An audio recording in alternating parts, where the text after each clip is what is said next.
చూస్ country delight, live better. ఇప్పుడే country delight app ని download చేసుకోండి.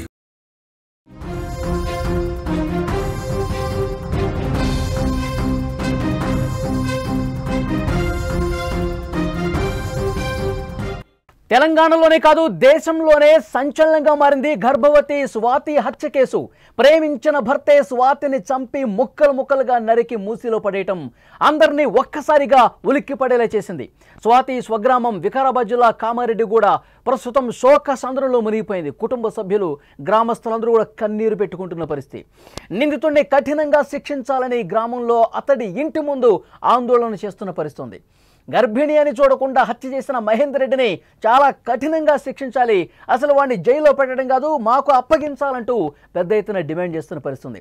అసలు మహేందర్ రెడ్డి గురించి పూర్తి సమాచారం మనం తెలుసుకునే ప్రయత్నం చేద్దాం.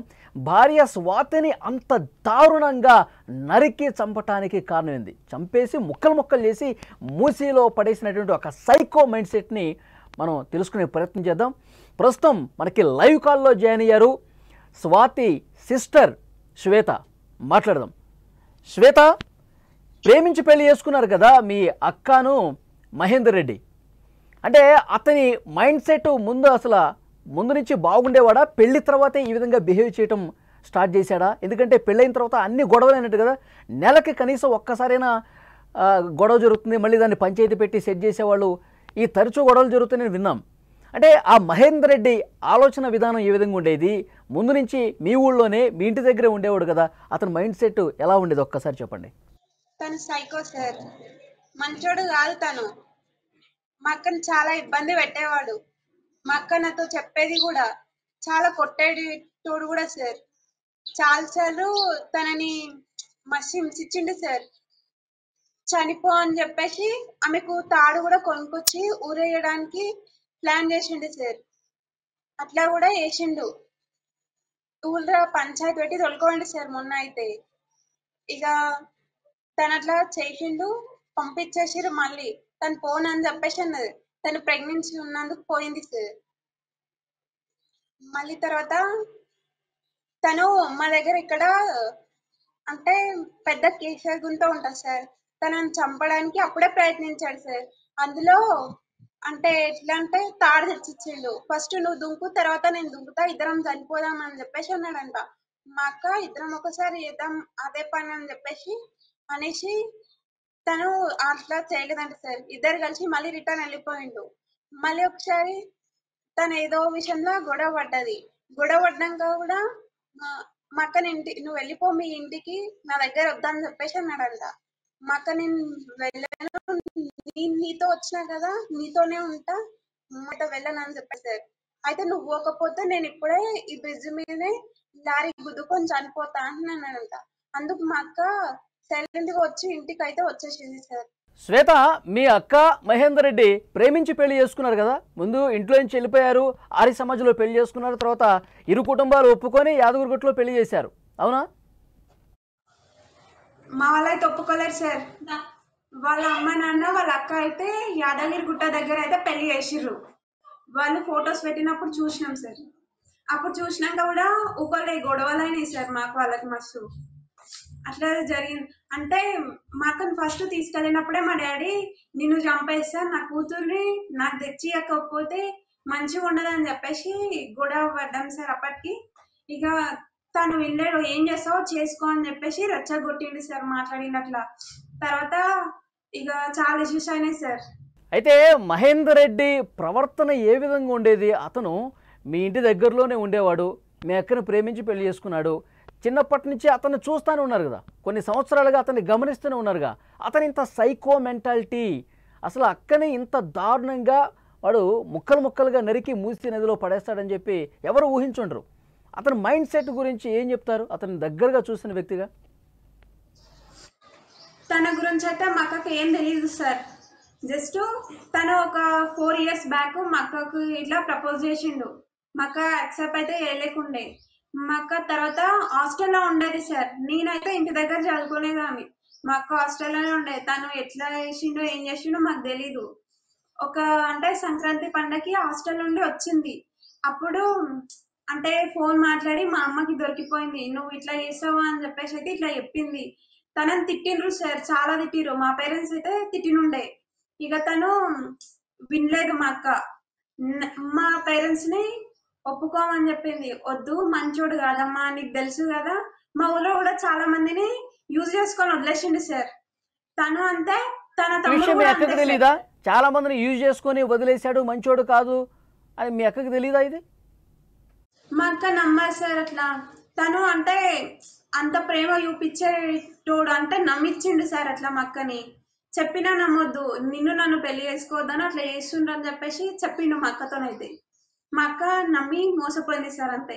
అంటే తను ఎలాంటి వాడు కూడా తెలియకుండా తనని ఇష్టపడ్డది సార్.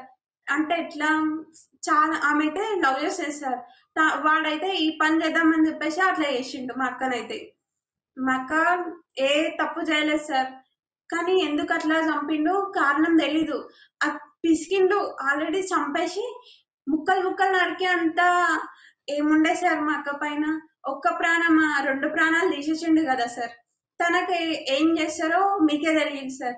కాకపోతే తననైతే ఖచ్చితంగా ఉరిశిక్ష తీయాలి సార్. అయితే పెళ్లి చేసుకోకముందు ప్రేమ బాగా నటించాడు మహేందర్ రెడ్డి. పెళ్ళైన తర్వాత అంటే పెళ్ళి అట్లా చేసుకున్నాడో లేదో 2 నెలలకే గొడవలు వచ్చినాయంట కదా, చాలాసార్లు పంచాయతీలు చేశారంట కదా. అంటే ఈ గొడవ పడ్డ సందర్భంలో హైదరాబాద్ నుంచే మీ ఇంటికి వచ్చే చాలా సందర్భాలు వచ్చింది. ఏం చెప్పేది? ఇంటికి వచ్చిన అక్క మహేందర్ రెడ్డి గురించి ఎక్కువ గొడవ పడుతుండేది కదా, ఏం చెప్పేది? ఒక చెల్లిగా మీతో అన్నీ పంచుకుంటుంది కదా మీ అక్క. ఎలాంటి గొడవలు జరిగేవి, ఏమనేవాడు? అంటే మా అక్క ఏం చేసిందంటే, ఒక పెళ్లి చేసుకున్నాక ఒక 4 నెలలు మంచిగా ఉన్నారంట సార్. తర్వాత తనకు ప్రెగ్నెన్సీ వచ్చింది సార్. ఇక తన ఆపరేషన్ చేయించుకో అని చెప్పేసి అన్నాడంట. అంటే వద్దు నేను చేసుకోను అని చెప్పేసి అన్నాడంట. వాళ్ళ అమ్మ నాన్న కూడా చేసుకో అని చెప్పేసి మాకు ఒక ఆపరేషన్ చేయించారు సార్. అప్పటికి తను చాలా ఏడ్చిందంట. అక్కడ ఉన్న హాస్పిటల్లో డాక్టర్స్ కూడా మాతో చెప్పారు సార్, తను ఎంత ఏడ్చినా ఇట్లా చేసేసిండని చెప్పేసి అన్నారు. మళ్ళీ మొన్న కూడా ప్రెగ్నెన్సీ ఉంది సార్. ఇప్పుడు 6 months బేబీతో సహా తనని చంపేసిండు కదా సార్.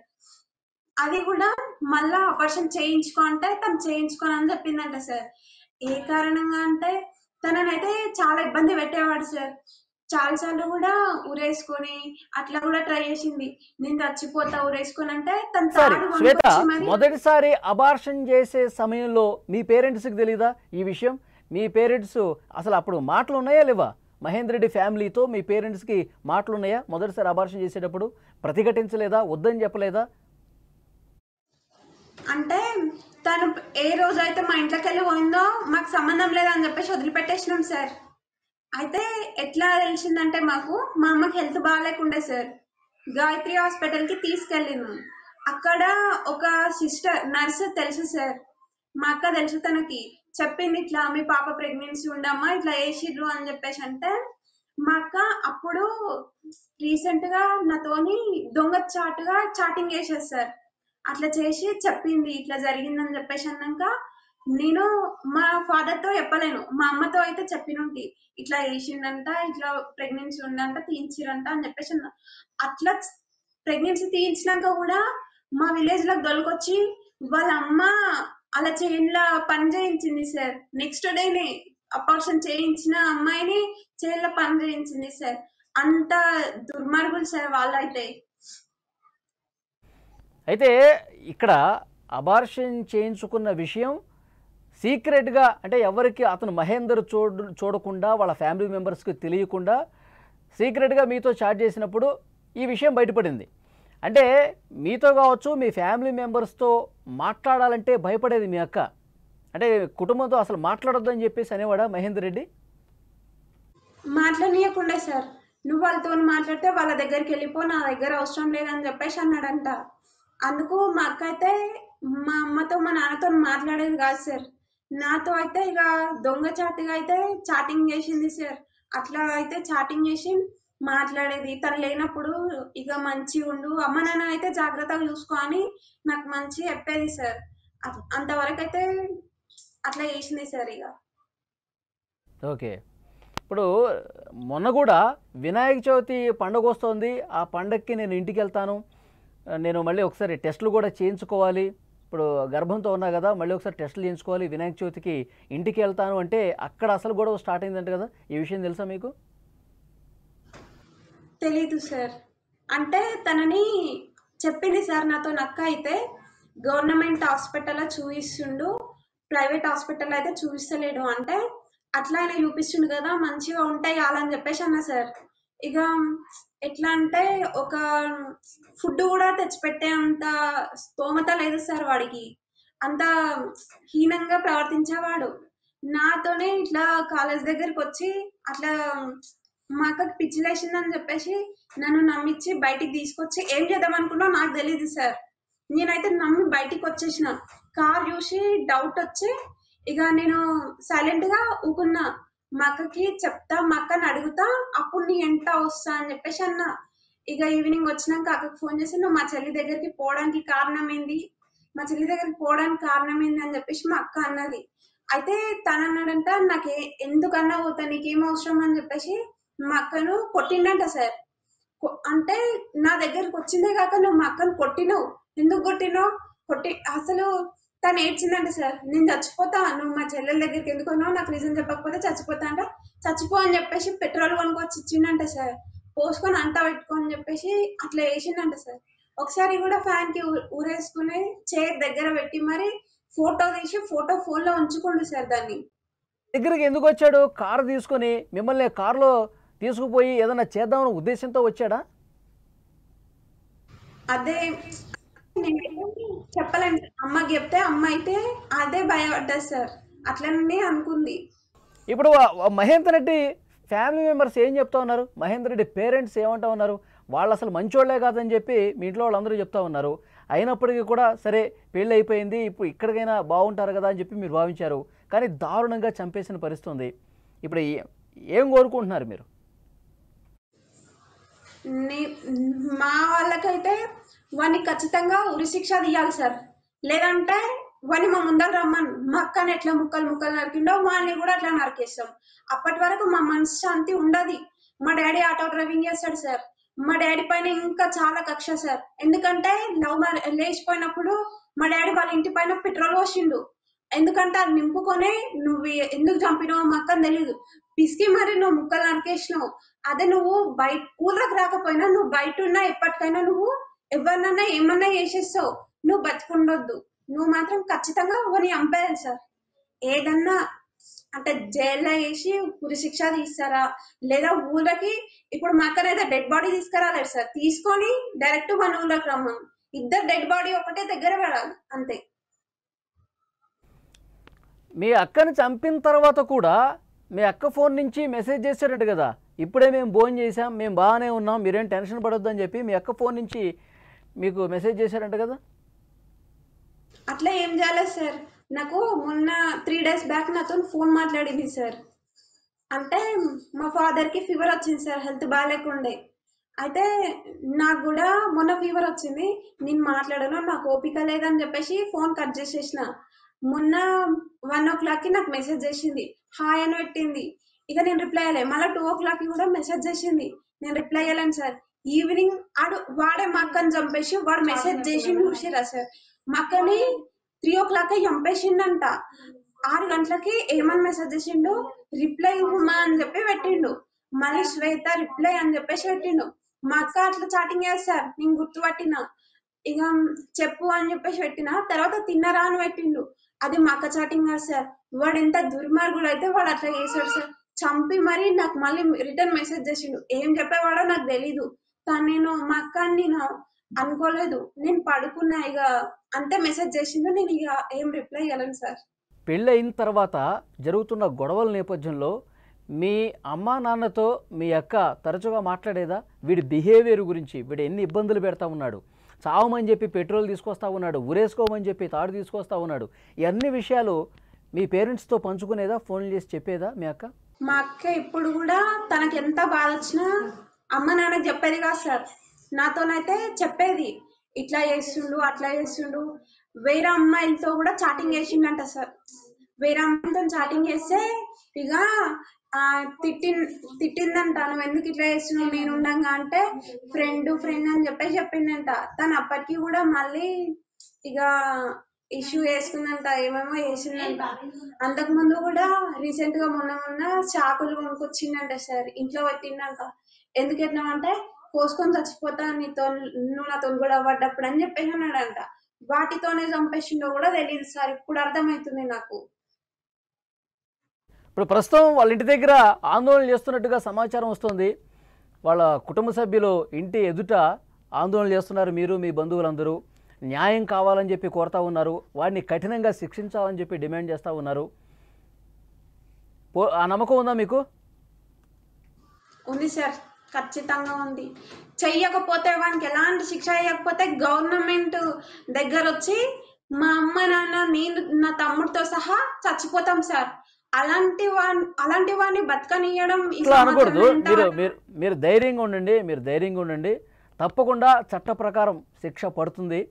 తప్పు చేసిన వాళ్ళకి చట్టం 100% శిక్షిస్తుందమ్మా. మీరు ధైర్యంగా ఉండండి. మీ అక్క ఆత్మ శాంతి కలగాలి. అట్ ద సేమ్ టైం ఏంటంటే ఇంత దుర్మార్గంగా ప్రవర్తించాడు.